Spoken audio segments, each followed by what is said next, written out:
Hello, Gabriella.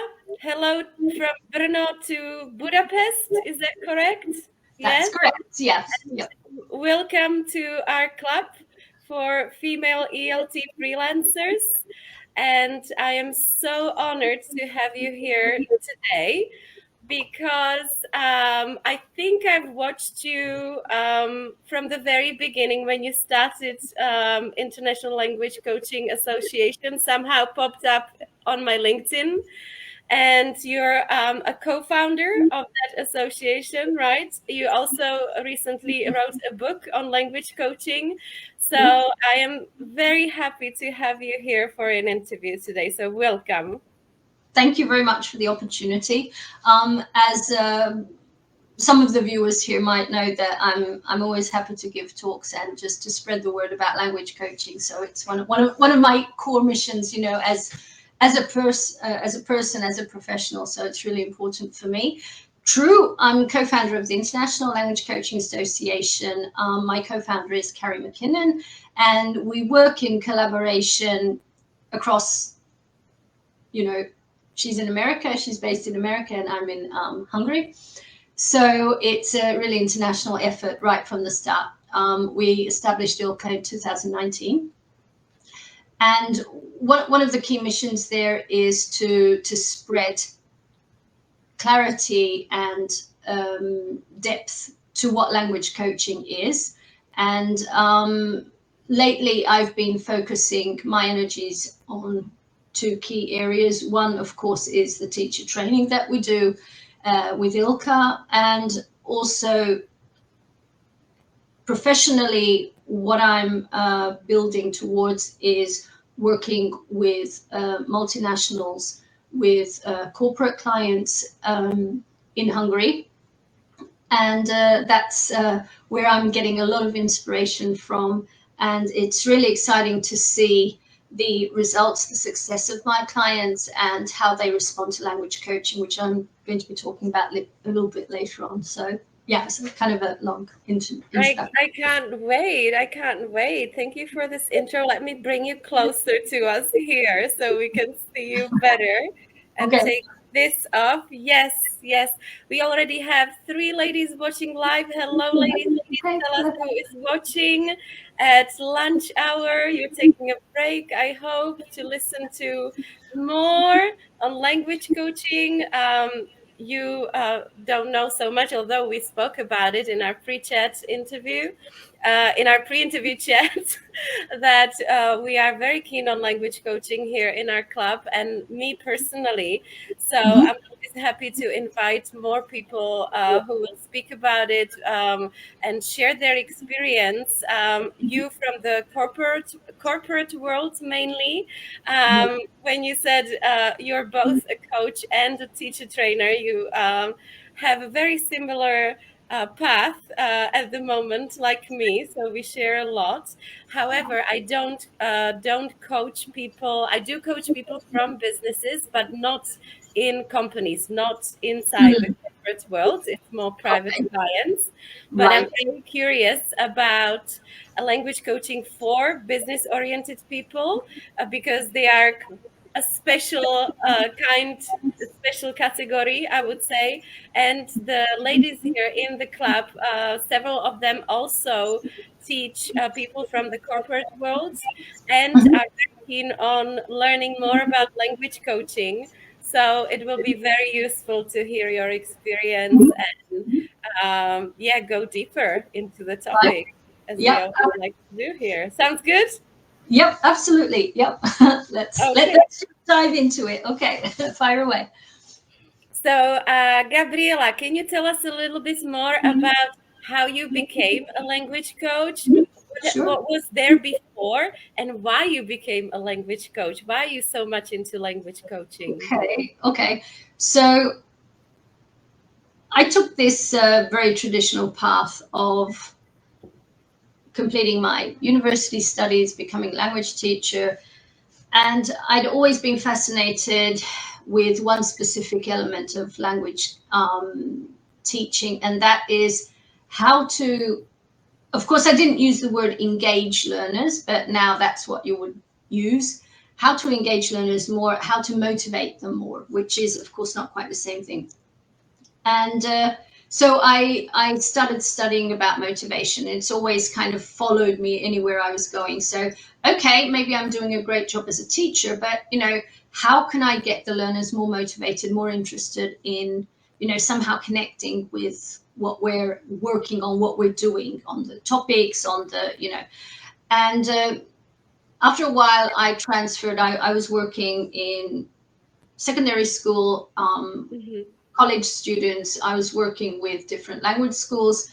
And then I geographically, I moved.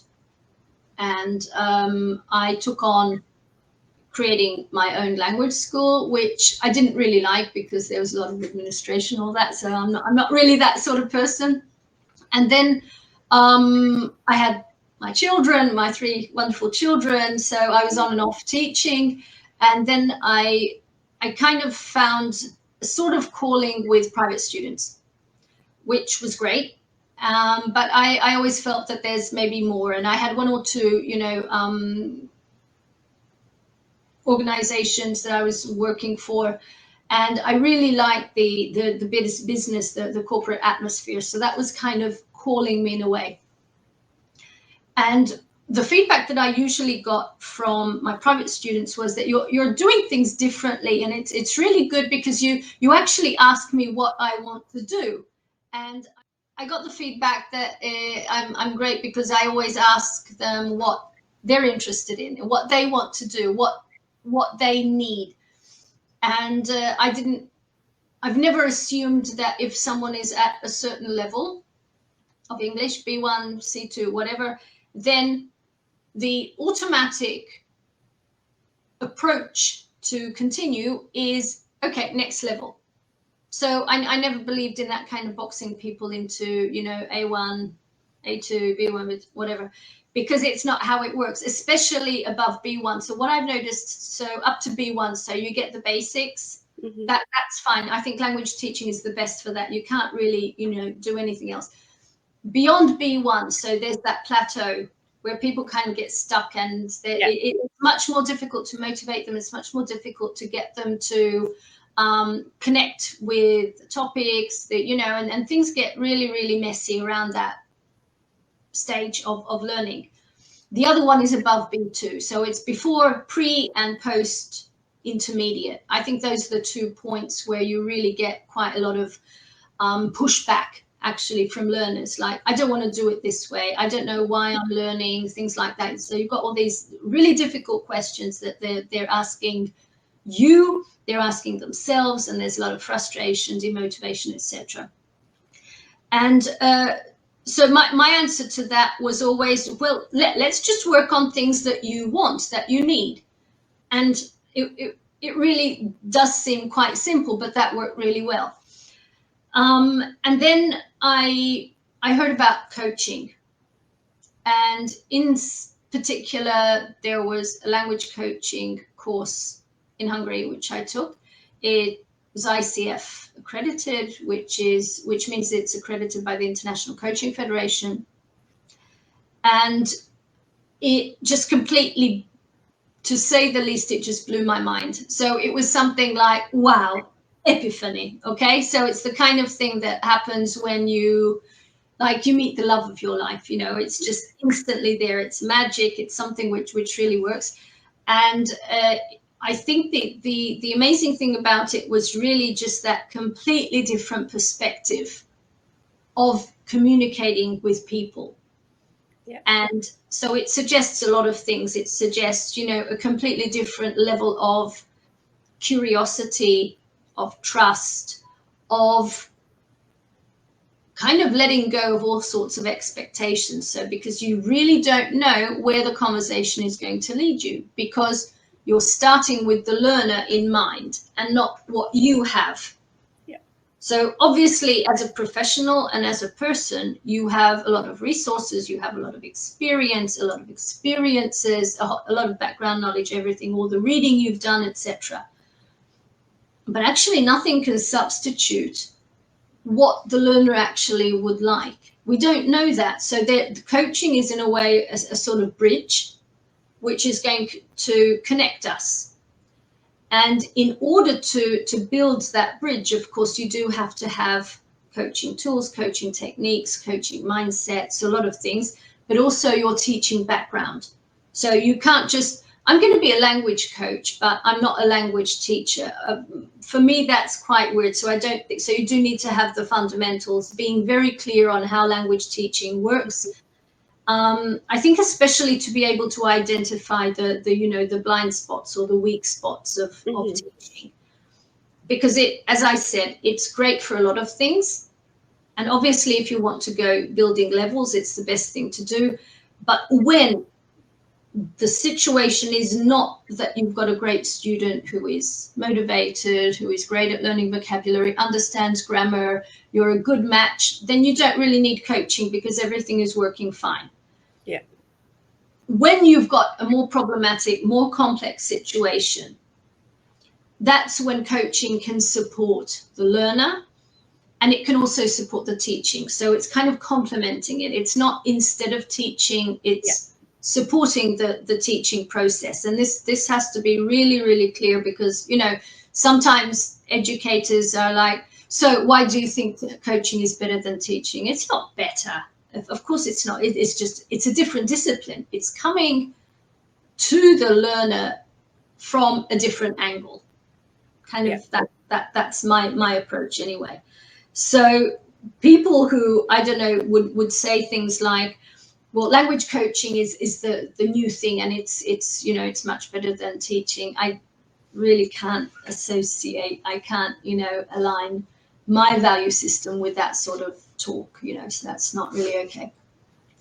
So for me, it was an instant thing when I understood how coaching worked. And then I started looking around at what was available for me to learn more about language coaching. And that's when I kind of met my, that was the wall. That was kind of, there was nothing available, or not. Maybe there were one or two things which I really wasn't interested in, not going into details here, but so there were some things on offer which I couldn't really relate to and I wasn't interested in. And so I started basically creating my own tools, my own, I don't know, methodology, whatever you want to call it. And I thought, because I was still in this searching phase, so I started reading much more and watching a lot of, videos about coaching in general. So I got really immersed in, I wouldn't say business coaching as such, but there were certain strands of business coaching which I could associate language coaching with much more than, for example, lifestyle coaching, because in my view, lifestyle or life coaching should have a background in psychology. Yes. You can't mess with people's lives without having that. In once again, this is my own personal view, okay? So can't be quoted on it really, but so that's the sort of thing. And so I got more and more immersed in this stuff, and I saw there are a lot of parallels between how coaching works in general and how I'm working with my learners. So I can safely call it a sort of language coaching thing, whatever it was. And I got into conversations with teachers, and I noticed that they were really interested, and they said, well, do you want to perhaps do something, with this? And I don't know, what can I do? I said, why don't you do a workshop? And so this is kind of how it started. And I started doing workshops and then later on doing talks in Hungary, and then later on in other countries about the work that I do. And this is how I met Carrie in London, 2019. And we decided to work together to create an organization which can support teachers for the work that I'm doing. And so we partnered, because she was also coming from a background where she realized that she's doing very similar things to what I'm doing. So that's how we merged, and we've created this wonderful organization. And so since then, we've been working to support the learning journey for language teachers into developing their coaching skills. So that's basically the mission of ILCA. So that's where we are now. And the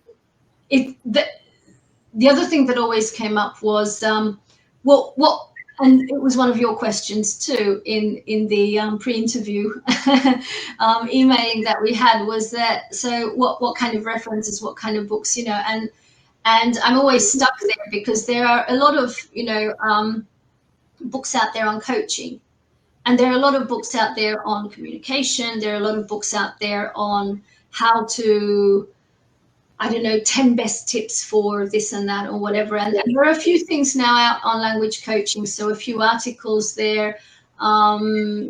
There are specific niches of language coaching which have been addressed in books and things. But a kind of comprehensive overview of what language coaching looks like, that didn't really exist. So there was no true reference for me to say, well, you should read this book and then you're going to understand language coaching.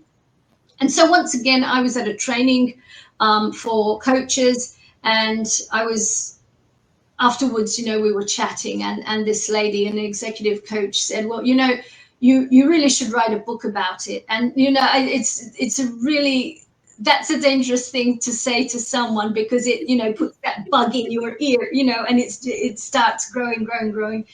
And ever since that day, and that was quite a few years ago, around 4 years ago, 5 years, no, I think 5 years ago now, it was there that, oh yeah, I should do something with that. So I have to give more to the teacher community, I think. And this is one way, in my perspective, to give back to the teaching communities, to be offering this book. And it's actually 200 plus pages, 220, 230 pages. So quite a lot of content there. There's theory, quite a lot of theory actually. So 2 or 3, chapters only focusing on theory, and not only language coaching theory, but coaching in general, education theory, and the background and how they are aligned in very many aspects. So I'll be calling on, I don't know, Maslow, Bloom, Rogers, Pearls. There will be a lot of, names. Csikszentmihalyi, who's flow theory, Dernier, motivation. So quite a lot of names are going to ring a bell for people who have been reading up on, the general education theory of last few decades, so that those names are going to be familiar and going to be there. But I don't want to bore everyone here, but so it's an exciting thing to see how it developed, how coaching developed alongside education, and how it is actually possible that they merged at some point. And it's totally fine to actually create a new label for this merging of various disciplines, because this is a new discipline now. There's a very specific goal, there's a specific need, and it is quite dissimilar in many aspects to teaching, even though it is supporting, but it is different. Yeah. So the communication is different.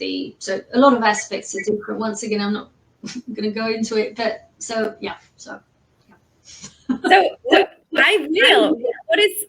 How is it dissimilar? What is language coaching to you? Okay, so for me, like, of course, there's the ILCA definition. I don't know it at the top of my head. But what is it to you? All right. Okay, so to me, language coaching is a process where you support the language learner to identify their own goals and work towards them in collaboration with the coach to reach their goals, but these goals are either language or language/communication related. So in the past 2 or 3 years, I've noticed that my work is also merging or moving towards more communication. Communication, same, yeah. Not so much language. And that's also an interesting thing to identify what the similarities, differences are between language coaching, which specifically focuses on the language learning of the learner, how to support that. And communication is more, as I said, more beyond that B1, B2 threshold, where you would be supporting, okay, you've got the language, there are a few things that are missing here and there, so maybe your tenses are not 100%, maybe sometimes your phrasal verbs are a bit wobbly, okay, but primarily I get the message, I know what you want to say. But, and this is where the corporate comes in, when there are high stakes, there's a lot of pressure. Yeah.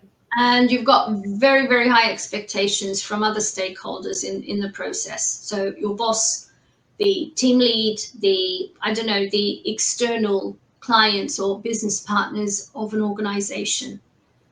And the higher up you are, the higher the pressure. So that sort of thing. And when you have to give a presentation in your non-native tongue, then the pressure just starts building. And so language and communication coaching is actually a very good process to support these people who have, beyond their own expectations, their own needs, their own strategies and goals or whatever, they also have those of the other stakeholders. So the people that I mentioned, so their department heads and anyone else in the organization. And let me give you an example, kind of case study, or I don't know. Last week, I got asked by a language school that I've been collaborating with in the past few years to, if I have the time for a new client. And I said, yeah, I'm okay. I mean, if it's one client, that's all right.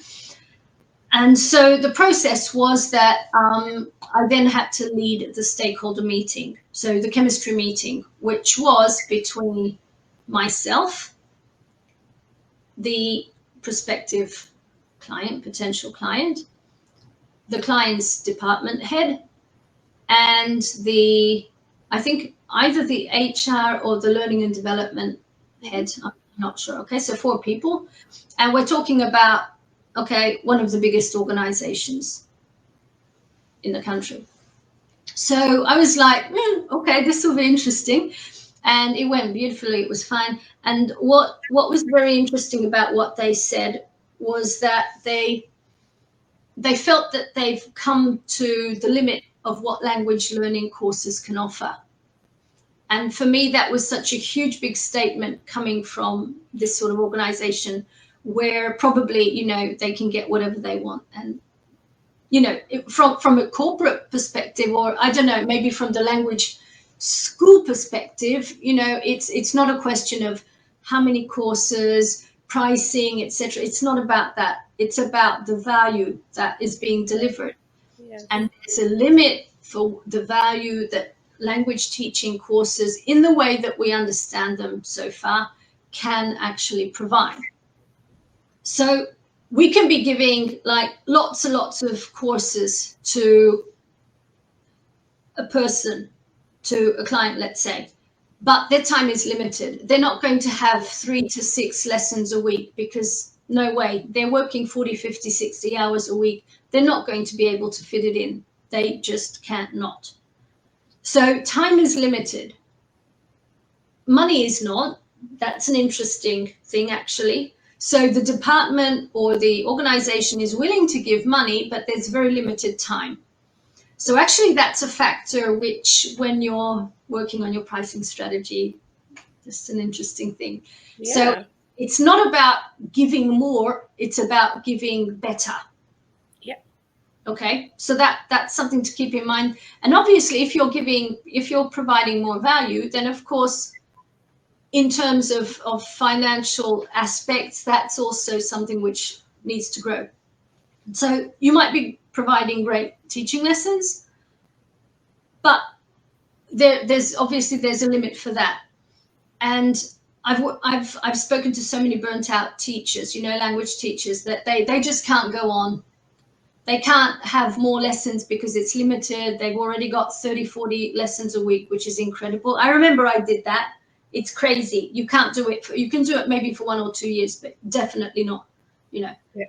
And so you've just got to move out of that rut. And actually Ilka is hosting a talk, I think in 2 weeks, about how to niche. So that would be. I saw that on LinkedIn. Yes. Yeah, definitely. So that's an interesting thing. So that's one thing that I think we need to keep in mind. So coming back to this case study, what happened was they said they came to a wall.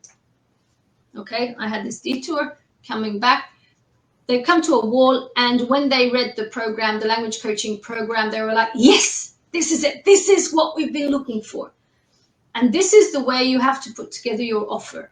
This is what you want your client to feel or experience. So when they read your business offer, your proposal, they're going to be like, yes, this is what I want. And to do that, it has to be different to teaching. Yes. It also has to be different to training. So there's also a difference between teaching. Training is more practical. Okay, it's going to be more functional, so to say. And the coaching is going to be a blend of all three, but primarily, of course, coaching. So it's possible to mix. I would say it's possible to mix training and coaching. That's the best sort of mix. So you're going to be bringing in functional elements, but especially at the beginning and the end of the journey of the process, it's going to be all about the learner. So what I did, for example, I'm just going to show something here with my client. And of course, he said that he doesn't really have any idea what, coaching is about.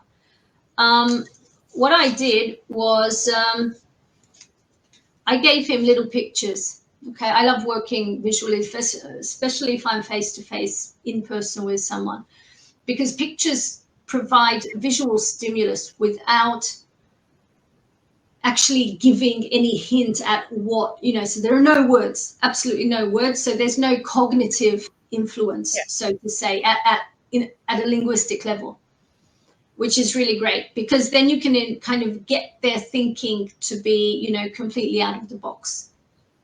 So I gave him little pictures like these sort of little, you have these little icons. And what I asked, there was a bunch of them, and I asked him to, can you please group these somehow in relation to the communication, the language that you need to be using in the corporate environment. And it was, I've done this with different clients. It's always different. It's always amazing the way that they start thinking and the complexity. And this is also something about, the letting go. I don't know what they are experiencing. I don't know where they're coming from, what challenges they're facing. And through these pictures and talking through them, me asking, brainstorming a lot, the client can kind of build up their own, mind map of what's going on for them. And then I added these, if you see here, I also asked him to, sticky notes, little sticky notes, like what is it that, and he wrote things like communication towards management, internal/process focused. My needs are that I need to give high-level solutions, concepts, and models towards them, and it has to be more conceptual, more abstract. These are things that I would not have thought of, which would be interesting or important for somebody. And it's full of these. Okay, so which way am I love that activity. It shows so much. It's really incredible, and it's such an eye-opener. And of course, just to add to this, so for the client, this is always a surprise, and it's also a surprise for me because I don't know what's going to come out of this. The main thing is that as a coach, you're also supervising or facilitating the process in a way, and you need to be, somehow guiding them through this and saying, okay, so now that we've done this activity, we've talked these through, can you please summarize to me, or can you highlight what this means for you? What is going on in your mind? And it's always lovely to hear these, extra thoughts. And to close the whole process, I asked him what has changed for him compared to the beginning of the process, of the session. And that's when you get that deep learning, the takeaway. So instead of saying, okay, what's your takeaway from today, which is, okay, also fine, you get this added value. And I asked him, so how was today useful for you? And he said, oh, absolutely. I just learned so many things about, how to approach I was kind of, I don't know, I'm just going to look up my notes here because I've got them here. Just give me a minute. Yeah, so the level and the depth of the details that I need to use, which are necessary to support the people that I have to communicate with. So this is the takeaway for him. And to find a strategy and patterns to provide transparency. And we're talking about somebody who said, well, my English is not really good. And, in the beginning we were using Hungarian and then we switched to English.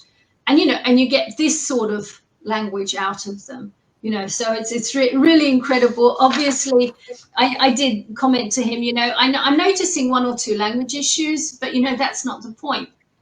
Because actually, when you're focusing, when you're really paying attention, you can produce the language. It's not a language issue, it's a communication issue. And so we covered quite a lot of ground there. And when I'm meeting a client, so we have a stakeholder meeting, then we agree on what the organization expectations are, what the client would like. Okay, this is just a first take, but still just in general to understand where they're starting from. And then I always send out a description of the process, so what the coaching process is like. So always have these ready so that you don't need to, be spontaneously, just suddenly writing things up, and, you've got a format, you've got a template for that. And then you'll be sending out a contract. I always do a coaching contract with my clients. So to establish that it's not mentoring, it's not counseling, there's no psychological sort of element in it. So I'm not going to be analyzing their past or whatever, We bring in the past just as much as is essential to establish where they're starting from, and then we can work with that. So getting all this sort of thing out of the way actually establishes the starting point, so that when you actually have the first session like I had yesterday, all of this is cleared and clarified, and there's much more a kind of air of anticipation and excitement, instead of I really don't know what this is. Even though I did ask questions and he said, well, yeah, he's clear that it's not teaching and all that, but he still doesn't really know what to expect. So there's always this sort of, but I've never been coached, so I don't really know what it is. So we identify what the goal is for the first session, and also we identify what the longer term goal is. So I usually work. And may I ask how long are your courses typically? Well, it depends really. I mean, I've got clients that I've been working with for more than 2 years or 3 years, and there's always something interesting that comes up, always some element of their communication that we can be working on. But I've also got, short-term things like 5-6 sessions, and that's it. So it depends on the client, it depends on the needs, etc. Okay. So, and this is the way you can provide true value. Absolutely. This sort of thing, yeah. So quite interesting. Yeah, very interesting. I have learned so much just with that answer. And I didn't want to interrupt you. I definitely want to go back to your book, maybe at the end, but Okay. I didn't want to interrupt you in there. But I have many questions about the process, if that's okay. Maybe some more detailed questions.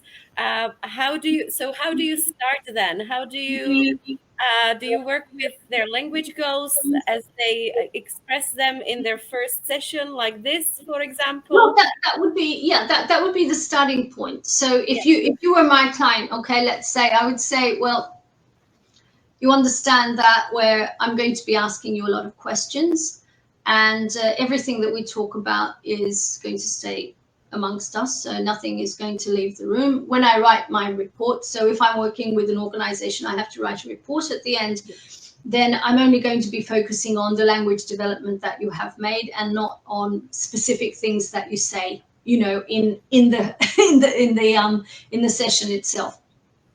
So to build that rapport and the trust, that is really essential, because otherwise they're not really going to open up. They're going to be like a bit wary and, you know, uncertain of what they can share, what they can't. So you have to establish coaching.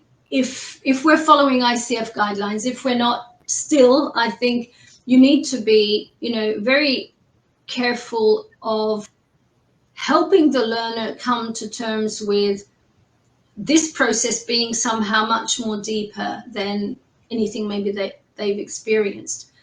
And it's going to be deeper because you're going to be using your coaching skills.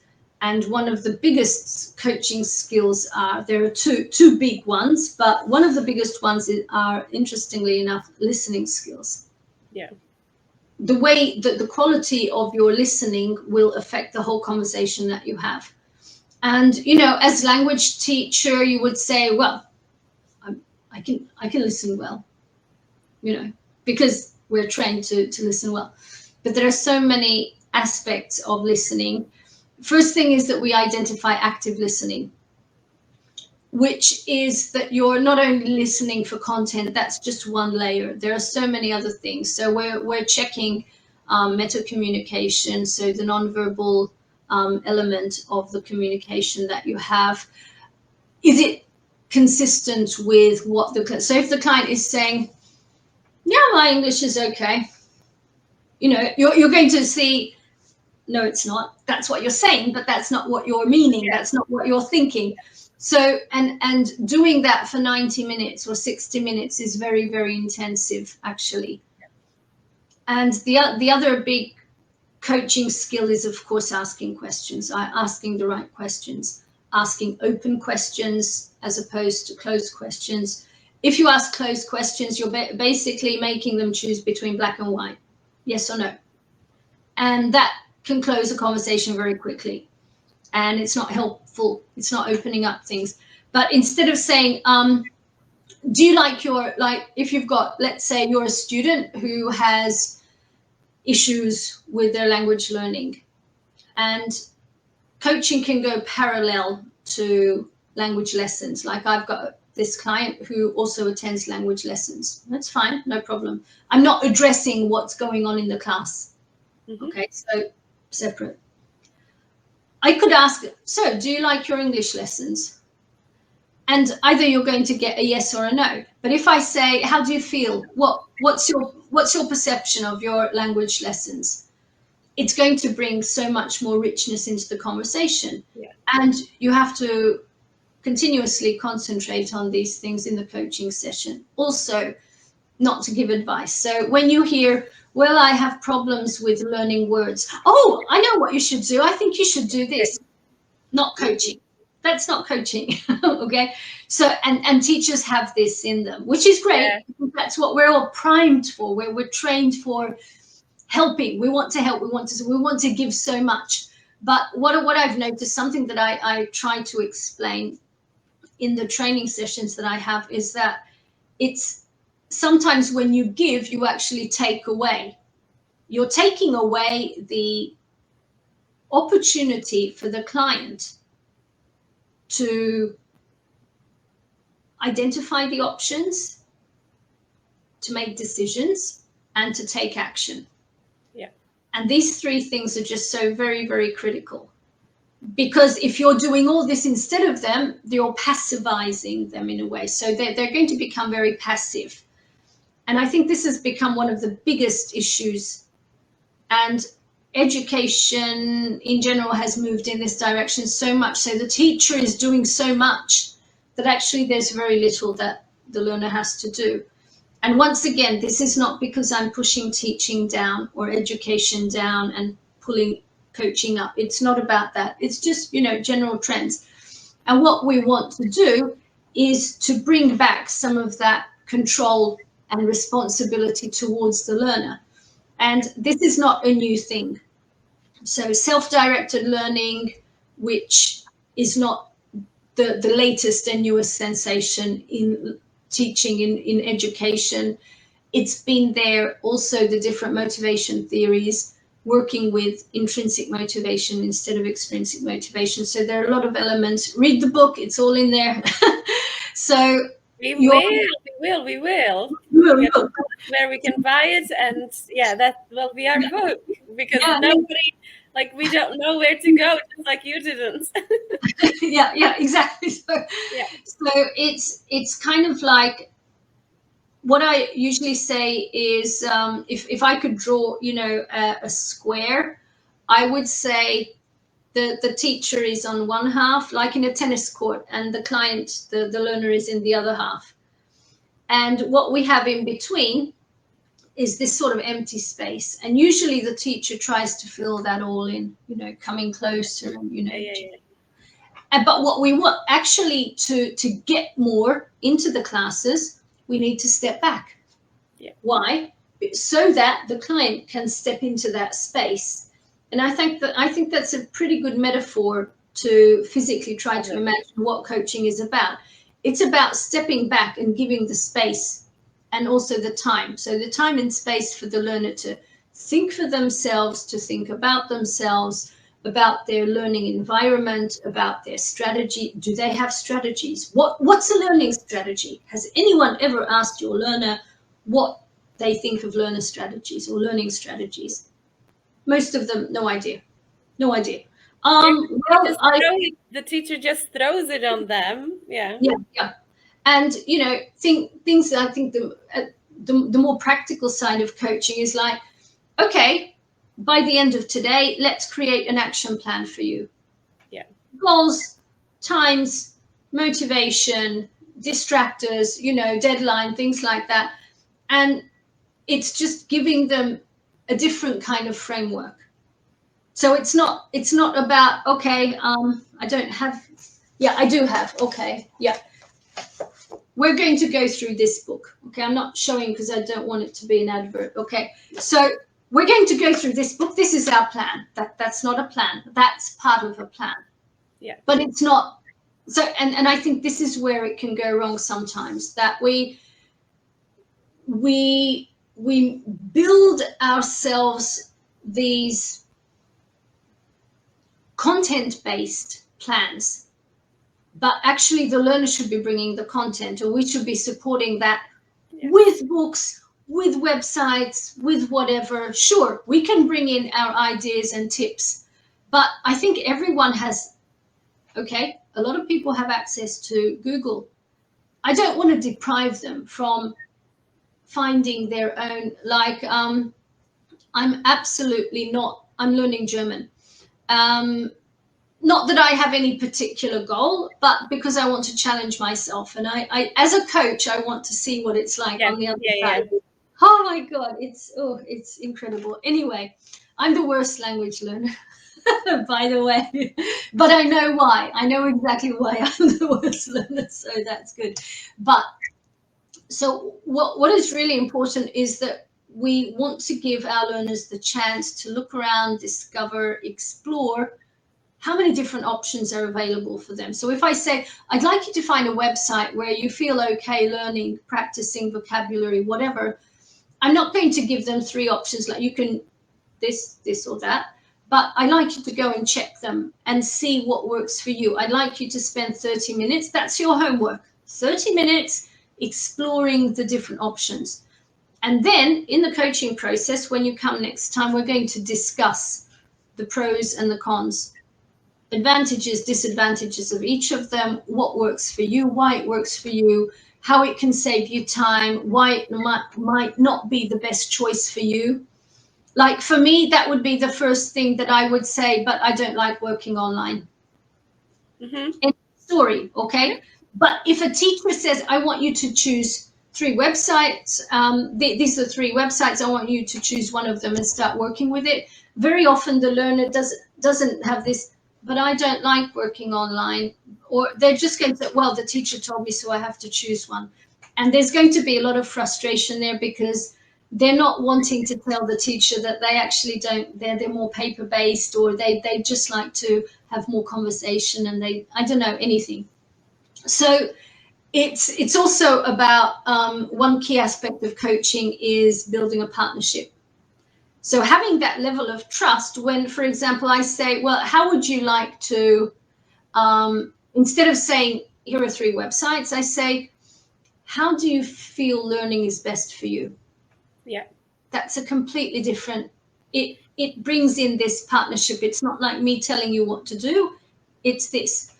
And of course, there are a lot of amazing teachers out there who are breaking their backs, trying to bring in lots of options, lots of choices and whatever, when actually there's, in my view, there's a way to minimize all that energy. It's by asking the learners, gathering that information, and then working with that. Now, I understand when you've got a large group, it's difficult, so you can't tailor it to every single person. But what you can do is see whether you can group them. Is it possible to sometimes cater for this need, sometimes for that need? Calling attention to, okay, now we're going to be doing things which are really useful for those of you who like working visually. Now, what do you think this activity is about? Doing a check-in, asking for their feedback, what they would change. Is there anything, like, for example, if you've got an activity, let's say, right, okay, so we've got these typical kind of, these sort of activities, gap fill, etc. And if you're working with this sort of thing in a session, where in a language lesson, so you've got your curriculum, your syllabus, and you have to work through a book, okay, you can still bring in a coaching approach by saying, look, here's the page that we're going to be working on today. First thing, very easy, what would you like to start with? What is it that you think we're going to be working on with these activities? What are they supporting? How much time is it going to take you? Would you like to work in pairs with this one? Would you like to discuss it with someone? Do you need internet access to look up new words? How difficult do you think it is on a scale of 1 to 10? 1 meaning it's really easy for me, 10 really difficult. These are giving lots of information for the teacher without a lot of work, Amazing. So you're getting everything from the learner. And then at the end, you can also ask them to reflect to, okay, I'd like you to write down 2 sentences about what these activities did for you.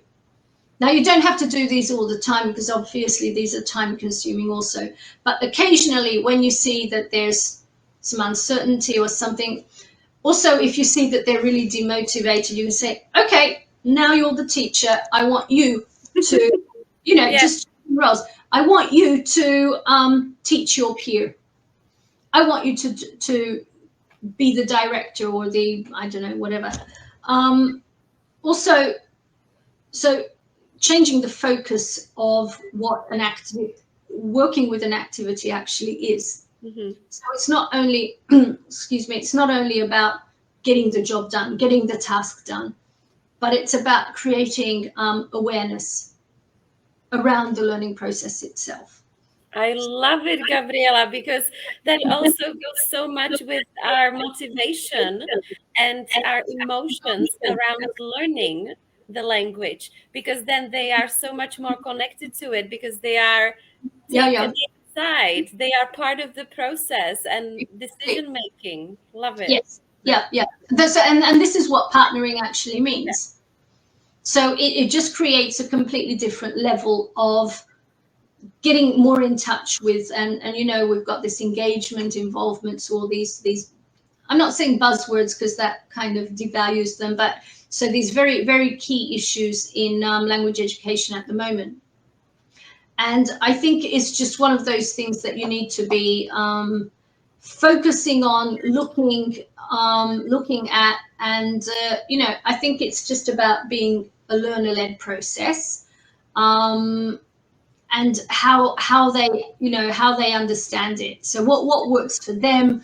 How do they create these strategies? And another thing which is a very coaching approach is that you've got to be working with the resources which are available to them. So like, well, I think I will learn English if I can go to England for a year. It's not going to happen. Okay, so you can go on dreaming and imagining, and so that's actually just an excuse. Yeah, learning, because you're trying to attain or reach a goal, which, I mean, obviously for a lot of people this is okay, but for some of us maybe it's not just possible to leave the family and just travel and So that's not going to happen. So then you're looking at next best thing. You're looking at optimal ways of learning the language. So, okay, if you can't go to London, then, is it possible to watch videos? Is it possible to find Facebook groups where people have chatbot, just chats and conversations about all things British? Is that possible? Well, I don't know. I haven't looked. Okay, so come back to me when you've done this, and then we can have a discussion about what it is that can support your language learning. Because it turns out that sorry that I'm interrupting, but once again, I just want to make a note that once again, if they say, "Oh, this is not my jam. I don't like social media," then you start asking them more questions. So what is? Tell me. What is exactly? Yeah. Sure. Yeah. Exactly. Yeah. Good point. So always coming from what it is that they're obviously it's a completely different area of language coaching, and I can't really go into it, but how to handle excuses. And like one I have one question today. I didn't have time. I didn't focus on it. I didn't do the task. Okay, so this is clearly because the business people, they usually want to work on their English only during the sessions, right? How do you deal with that? Well, it all starts with the action plan. So when you identify the goals and the deadlines for the action plan, if they're not in sync, if I want to pass intermediate language exam, and the time that I have for it is once a week, then as a coach, even if I'm a coach and I'm not a teacher, I'm a coach, I'm going to say, how realistic is that? Yeah. It's not realistic.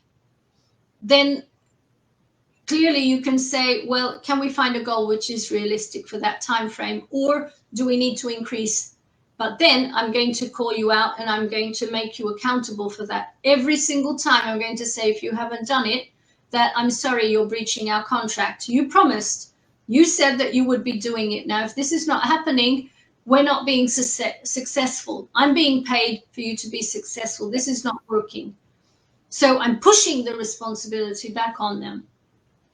I'm also exploring how is it that it is possible, but very often if being transparent in the communication, that we have, and trying to be, positive, but also saying, look, I'm going to be very honest with you here, John, Peter, whoever, I'm not seeing the progress. I'm seeing that there's a lot of pushback on your side, that there's not time, which I understand. What is it that we should be? I mean, I've been working with a client for 2 years, and I kept getting pushback. I didn't have time to learn whatever. He was developing, but not the way he should have. And I said, okay, we've reached a point. You have to make a decision in your career whether you want to go for regional zone manager or stay where you are. But to reach that, we're going to have to double our lessons. So far, I've been coaching you. I'm going to have to focus on your grammar because you're getting into these situations, and grammar is a key thing. Your vocabulary is much better than it was because we've been consistently discussing things. But I really feel that we do need to be focusing specifically on your grammar. Where is that time? Well, we found that time slot Monday morning, 7:30 to 8:30 a.m. And we're doing it. And already he's making progress, and I said, you have to commit to this or this is not working. And, being very, very clear on it. Yes. And so you do mix teaching and coaching, yeah? You don't do just your... Yeah, sure. It's possible to do also all sorts of combinations, but being very clear and explicit on which is which and how. So the coaching is supporting him in his communication issues in general in his work role, and the grammar lessons are specifically focused on developing his language. And sure, I'll be asking him coaching questions, but that's really not the focus there. Yeah. Okay. So that's possible completely. Gabriella, is language coaching for everyone? Because at the beginning, you told us this story of your new client where they specifically came to you and they wanted what you offer. And that's my experience with my clients as well. They come because I offer that. But what if there's somebody who doesn't really know that you do this? Do they come and say, "Oh, I just want to learn English," and then you present your approach, and they're like, "Oh, what is this?" How do Well, you? that hasn't happened for a long time because I market. Yeah, I don't really market myself, but the way that I've built, you say it. You I say it. have, Yeah. it's there. It's there. So it's on social media. Anyone who knows me knows I'm a language coach. I don't associate with language teacher. I don't post about it. I don't write about it. It is there in my skill set, but it's not the top priority, so to say. So it's all about how you communicate. I think you really have to start sharing about what you're doing. So I've been mentoring a teacher who now identifies more as a coach than as a teacher, but is blending the two. And I said, look, if you're not saying what you're doing, then people don't know about it. And it really is that simple. But the first step is being clear and having the foundations. So I've had this a few times. Just because you call yourself a language coach doesn't mean that you're a language coach. Okay. So maybe it seems like, okay, I do one-to-ones and I'm quite niched, then I'm a language coach. But if you're not doing all the things that I've been talking about, then you're not actually coaching. You're maybe training or doing one-to-one tailored lessons, which is great. But coaching also comes with a completely different mindset of being future focused, being positive, supporting the autonomy that the learner has, partnering with them, the contract, the whole framework is completely different. And it's not book based. It's not, coming with, okay, let me assess your language. I assess the language through the intake session, the first session. And I don't take notes, and I think I'm pretty clear on what's going on language wise for my clients. I don't get them to write tests. Do you ever use recordings, audio recordings, for recording the current level, and then that's something I do. Then showing them later in 4, 5, 6 months how they've All right. moved. Okay. What I do is when we are preparing for a presentation or a meeting, then we will record, but in Zoom. So to have all the Right. meta language there. So we record. I work in Zoom usually, so we record it, and they can watch it at home. I never ask them to watch themselves in the class. One thing, it's not time efficient, but also it's usually a big shock in a lot of ways. And so they have to do that on their own. And then when they come back, I ask them to reflect. What is it that they learned from watching themselves on video? And it just is much more powerful than me telling them. Yes, absolutely. But I also reflect, and then we do it again and again, and they notice that it gets easier and easier. Watching themselves also, and also because immediately they're going to, it's like when you see yourself in Zoom or here in StreamYard. So it's just that you get used to it, and you become much more conscious as a language user, as a communicator. Like I used to be, my hands were all over the place, and I learned to, just keep them around me more. And I've also learned to smile a bit more when I'm really focused on talking. I tend to forget, but I realize that it comes across as me being a very strict sort of person, which is not true. But when I'm talking, I'm not, focusing really on smiling and enjoying myself, but getting what's in my head out into the into the space. So it's good for a lot of things. But yeah, recording is a good way, definitely, for them to assess the development. What is the most challenging for you as a language coach, and maybe also other teachers and coaches when they work with their clients? I have a few ideas. What about your experience? Mine would be this, not really having interest even in doing something outside of the sessions, not really working, just wanting to do all the work in the sessions.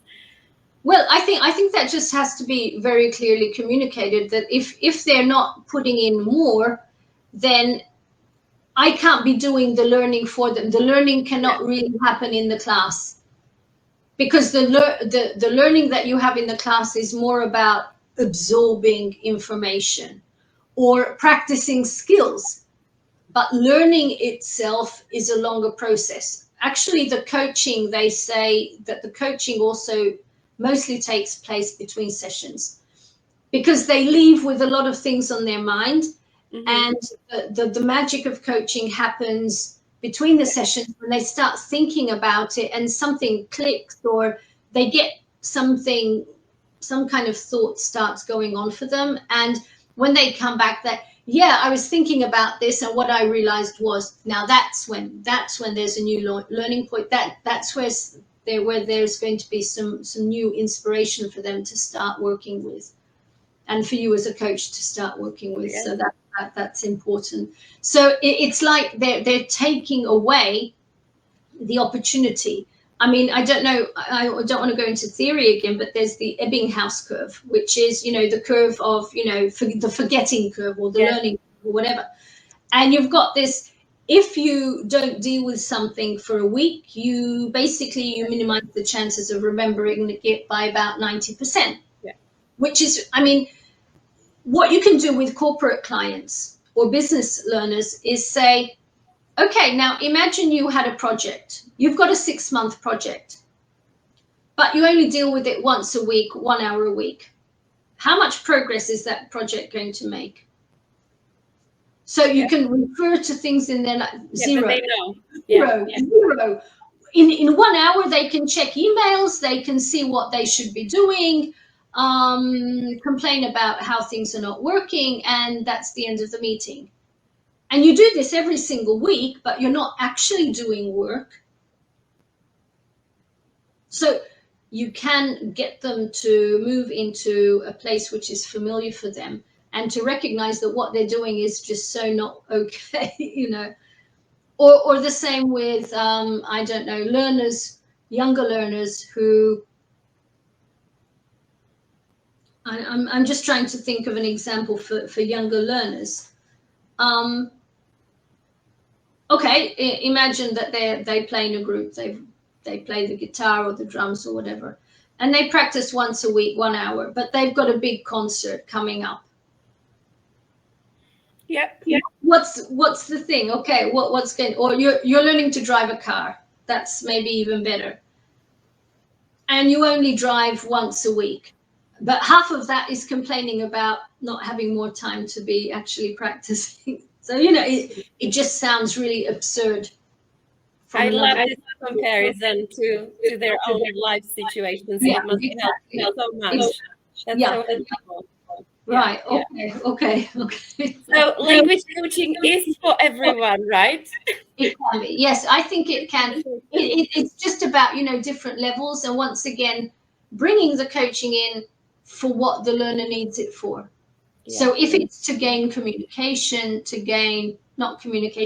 it's to gain clarity, motivation, understanding and becoming more aware, or it's to clarify goals.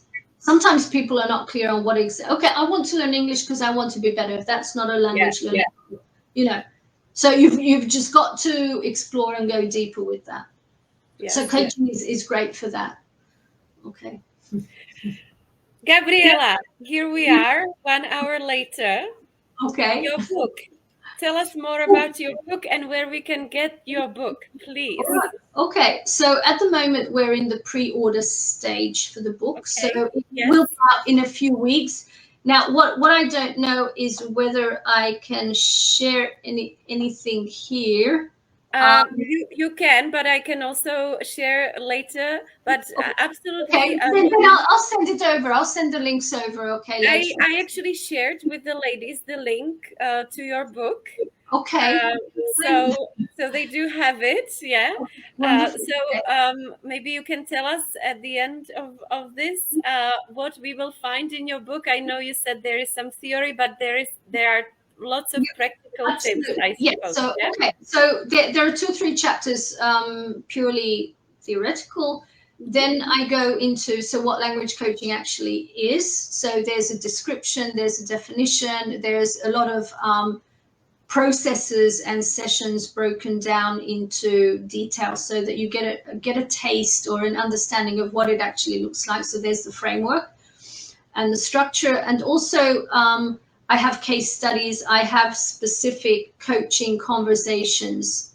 So this is a coaching session of 15 minutes and it's all been typed up, and so you have the conversation there, A, B, A, B, A, B, so that way. And every chapter has a learning bit, a reflection bit so for you as an educator to understand a bit deeper what you've been reading about. Okay, so you've got that. Also, I have case studies and reflections from language coaches from around the world. So South America, Japan, many European countries. So that's also quite. You have Anesh there, right? Anesh Daya as well. He was here a couple of months ago for an interview. Okay, yeah. Okay, and so there are a lot of people there. I don't know if anyone is familiar with Mark Powell. He's also got his spot there. So quite exciting things, and then I move on to explaining. There's also a survey that I did with a Hungarian colleague of mine about what language teachers think about coaching, how it's perceived. So that's also a really exciting thing. There it is. Yeah, there it is. Okay, wonderful. Okay, so that's what you can see, and I'm really proud of the front cover because it's something that we chose together with the editor and the Pavilion team, who are absolutely fantastic. It had to be nature inspired, and I really wanted it to be. Yeah, I love the cover. It's this looking down upwards and seeing all that space, and it's just a different sort of perspective, and I think it's really great to be associating with this sort of thing. And there are also of course coaching tools, which somebody that I got to know on LinkedIn has illustrated.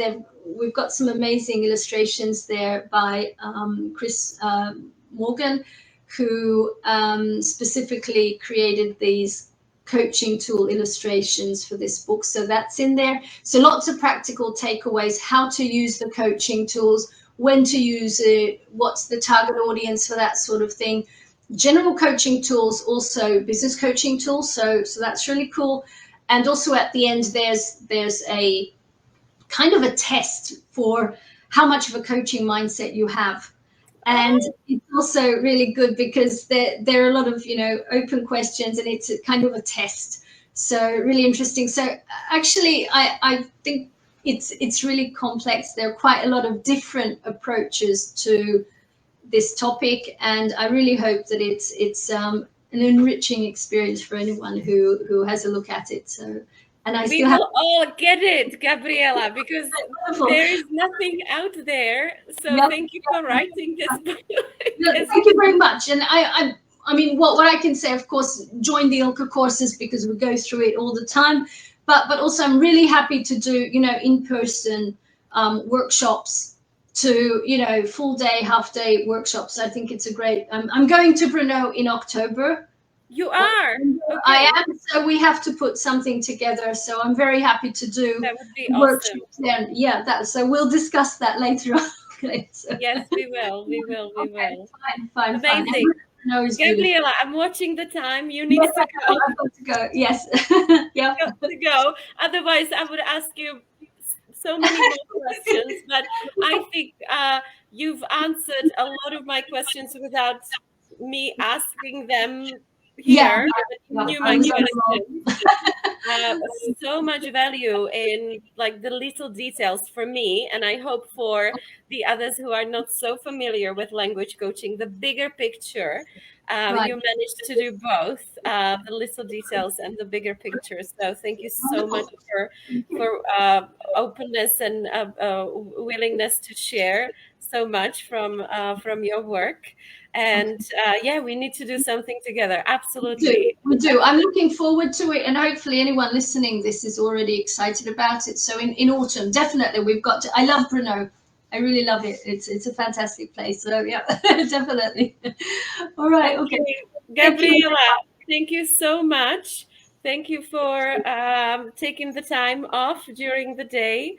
And I'm curious what the ladies will say after they watch it, because most of them are teaching at the moment, but they have been telling me, I will watch the recording. I will watch the recording for sure. So I will let you know what they thought. Ladies, tell us here in the comments, please, if you watched even the recorded version. If you got any aha moments here or any specific tips for your coaching career, let us know, and I will pass it on to Gabriella. Yes. Definitely. I'm looking forward to reading them also. So definitely. Thank you so much, and have a lovely day. You too. Thank you very much for having me.